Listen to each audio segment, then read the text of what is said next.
Hello guys, I hope you all are good and doing great in your life. Let's start our today's current affair session. देखते हैं as a current affair आज कौन सी news important है जो examiner पूछ सकता है। ठीक है, देखो जिस तरह से टॉक्स होती हैं, मीटिंग्स होती हैं, कॉन्फ्रेंसेस होती हैं, सबमिट्स होती हैं, हमेशा इम्पोर्टेंट होती हैं। ठीक है, और ख़ास करके वो जिनका इनॉग्रल या तो अभी अभी हुआ हो या जिनका 10th या 20th ऐसे करके एनिवर्सरी रहा हो या कोई न्यू डेवलपमेंट हुआ हो। इस क्वेश्चन में सीधे बात करने जा रहा है कि भाई ब्लू टॉक्स अभी हेल्ड हुई है तो किस कंट्री में हेल्ड हुई है। इंडिया में हुई है। ठीक है, तुमको याद होगा कि यूनाइटेड नेशन का जो ओशियन कॉन्फ्रेंस होता है 2017 में शुरू हुआ था। वहाँ से इस चीज़ की शुरुआत की है कि भाई 2017 में तो तुम्हारा यूएन ओशियन कॉन्फ्रेंस, ठीक है, ये शुरू हुआ 17 में।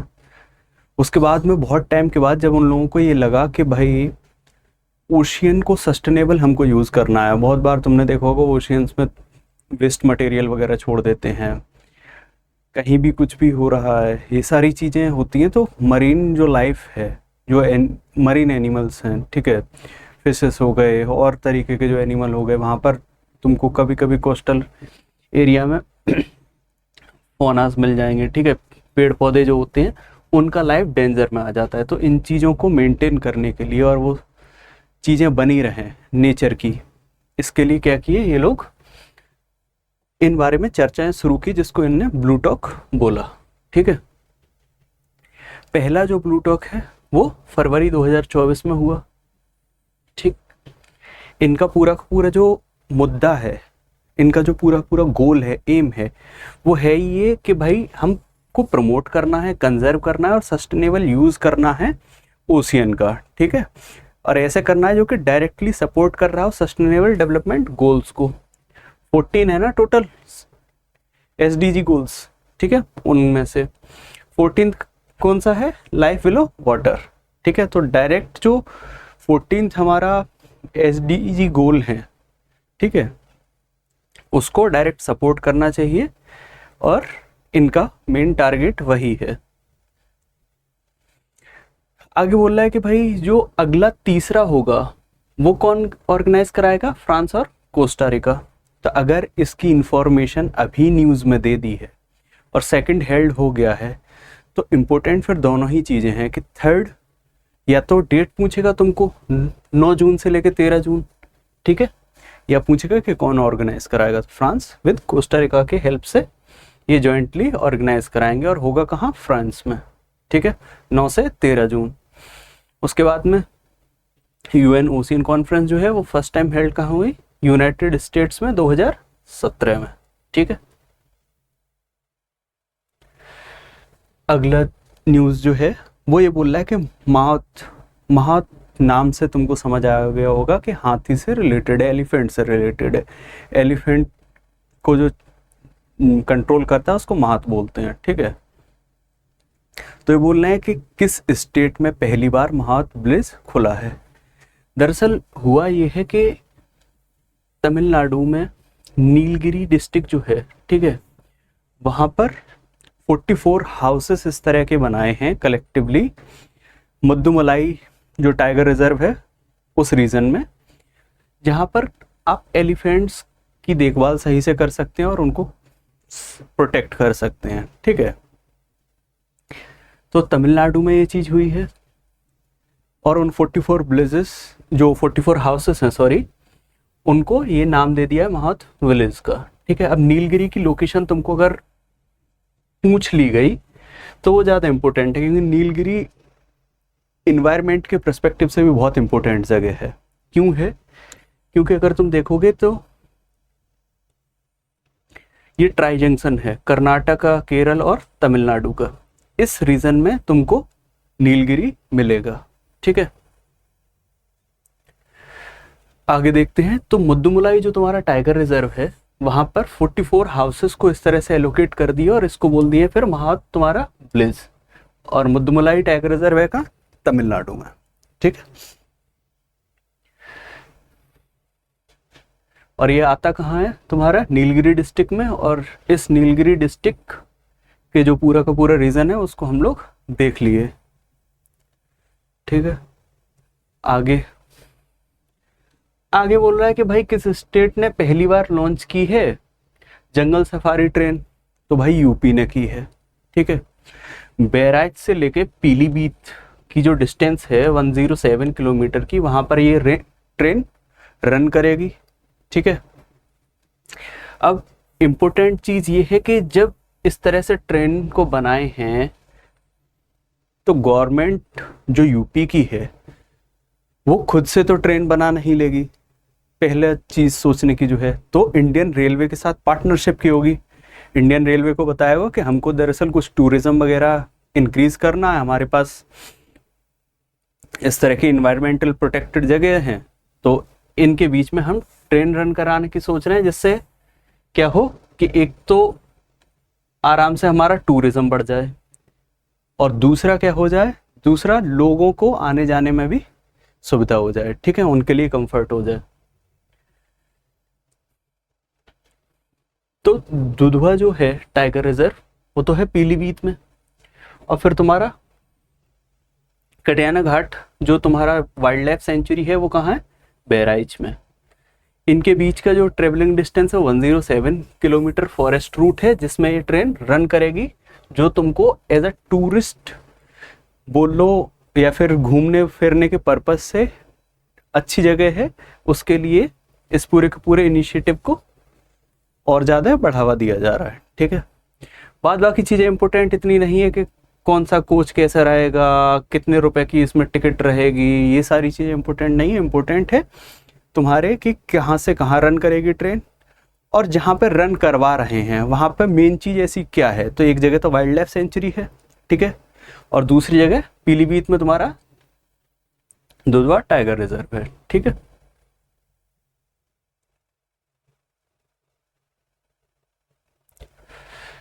आगे बढ़ते हैं। आगे बोल रहा है कि गवर्नमेंट ने अभी स्पाइसेस जो होते हैं, मसाले वगैरह जो है, जिनकी वजह से ब्रिटिशर्स इधर आए, जितनी यूरोपियन कंपनीज हैं वो इस साइड आई, उन स्पाइसेस को बढ़ावा देने के लिए गवर्नमेंट ने अभी एक स्कीम लॉन्च की है। ठीक है, तो इस स्कीम का नाम क्या है, इस स्कीम का नाम है sustainability in spice sector through progressive innovative and collaborative interventions for export development. अब एक्सपोर्ट करने के लिए है तो कौन लोग एक्सपोर्ट करें, जिनको बढ़ावा देना होगा। ठीक है, तो पहली चीज़ तो फार्मर हैं, फार्मर की जितनी ऑर्गेनाइजेशंस हैं वो हैं सेंटर में। उसके बाद में एससीज हैं, एसटीज हैं, ट्राइब्स में बहुत ज़्यादा ऐसे स्पाइसेस हैं जो मेन स्ट्रीम में नहीं आ पाते हैं। ठीक है, अगर उनको मेन स्ट्रीम में ले आया जाएगा तो उनको फाइनेंशियल बेनिफिट होंगे ट्राइब्स को, भाई उनका अपना लिविंग स्टैंडर्ड बढ़ जाएगा अच्छे से। ठीक है, तो उनके लिए एक इनकम का सोर्स हो सकता है। इसके बाद में अगर तुम देखोगे तो बहुत से लोग ऐसे हैं जो फर्स्ट टाइम एक्सपोर्टर बनेंगे इस स्कीम के थ्रू, तो उनको बेनिफिट मिलेगा। तो गवर्नमेंट जब भी कोई काम कर रही होती है, कोई स्कीम इंट्रोड्यूस करती है, तो उसके पीछे वो बहुत सारी चीज़ों को ध्यान में रखती है, जो डीपीएसपी में बताया जाता है कि सरकार या गवर्नमेंट जो है, राज्य जो है, स्टेट जो है, वो स्कीम का बेनिफिट उन लोगों को सबसे पहले प्रोवाइड कराएगा जिनको सच में ज़रूरत है। ठीक है, अब बहुत सी ट्राइब्स हैं, स्पाइसेस बना लिए हैं उनने, वो अपने ही यूज़ में ले रहे हैं, लेकिन अगर वो मार्केट में आ जाएं स्पाइस, तो जो आजकल मॉडर्न टाइम में स्पाइसेस चल रहे हैं उनसे शायद बेहतर रेट पर वो बिकें और उन लोगों को और ज़्यादा फायदा हो। ठीक है, तो ये तो तुम्हारी स्कीम रही। स्पाइस बोर्ड जो है तुम्हारा, जो ministry of commerce and industry के अंडर आता है, उन्होंने ये लॉन्च की है स्कीम। ठीक है, इन्होंने टारगेट एक सेट किया था कि भाई हम 422.30 करोड़ का रखेंगे, जिसमें से 130 करोड़ अभी भी ऑलरेडी ये लोग रीच कर चुके हैं। ठीक है, इसके बाद में ये तो सारे बेनिफिट है कि भाई ऐसे सेंटर बनेंगे, जब वहाँ पर सेंटर बनेंगे तो और भी ज़्यादा चीज़ें प्रमोट होंगी। प्रमोट क्या हमको करना है, mission clean and safe spice, ये सारी चीज़ें हैं।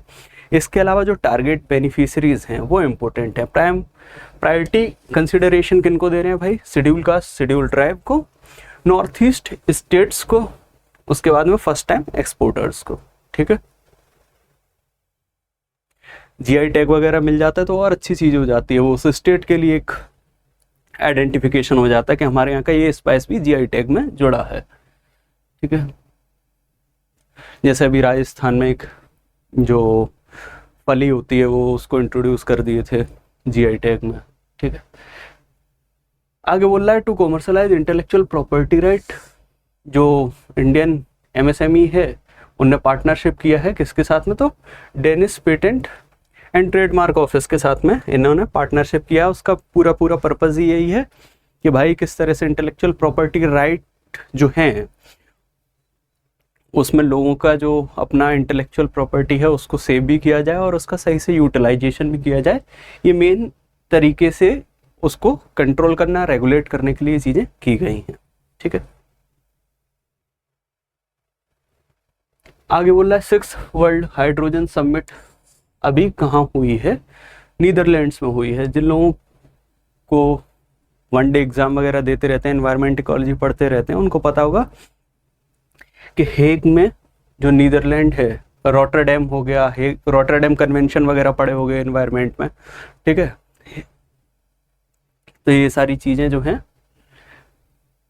होती रहती हैं। और इस बार जो थीम है वो थीम है navigating challenges with solid form of financial investment decisions. ठीक है, ये इसका थीम है, थीम इम्पोर्टेंट है। कहाँ हुआ, रॉटरडैम नीदरलैंड में हुआ। ठीक,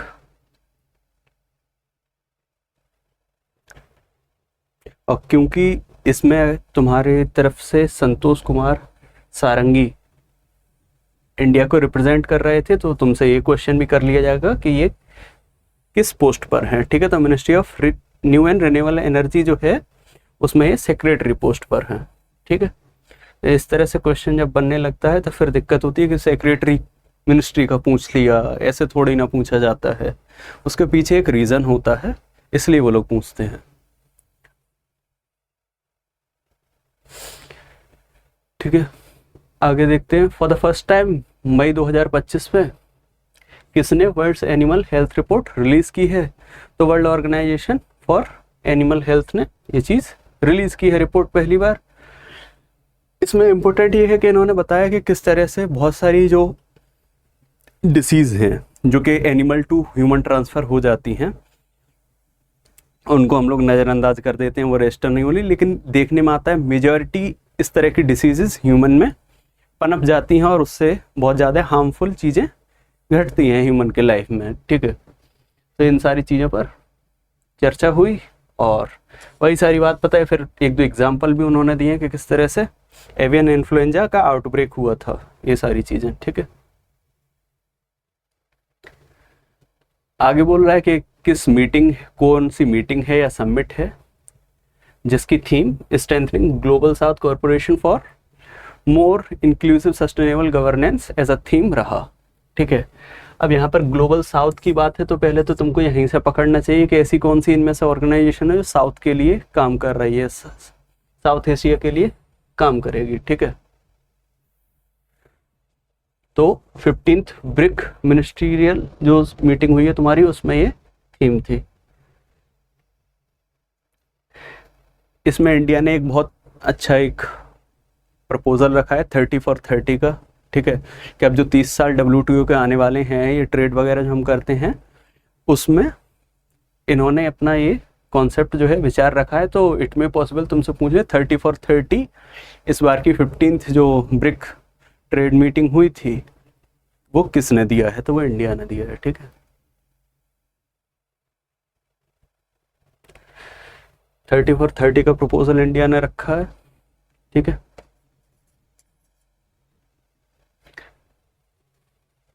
इनका पूरा एम जो है वो यही है। फिर उसके बाद में वो तो सारी कॉमन चीज़ें हैं कि हम अपनी ही इकोनॉमी को बूस्ट नहीं करेंगे, साथ में सबका भला देखेंगे, ये सारी चीज़ें ये तो चलती रहती हैं जो भी समिट या मीटिंग होती है।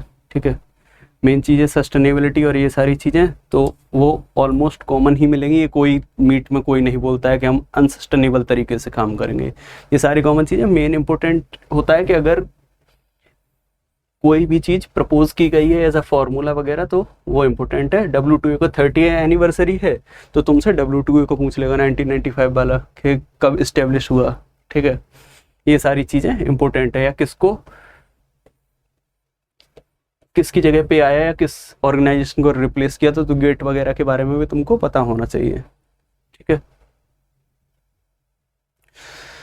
So thank you very much for today's current affair session. आज के करंट अफेयर के सेशन में हमने वो सारे क्वेश्चंस देखे, न्यूज़ेस देखी जो इंपॉर्टेंट है और एग्जाम में पूछी जा सकती हैं, ठीक है। इस तरह से आप हमारे साथ करंट अफेयर के सेशन में बने रहिए, पढ़ते रहिए, और कोई दिक्कत हो तो टेलीग्राम चैनल के थ्रू बता दीजिए, वहाँ पर आपकी प्रॉब्लम को सॉल्व कर दिया जाएगा। Thank you very much for today's current affair session. Stay happy and healthy.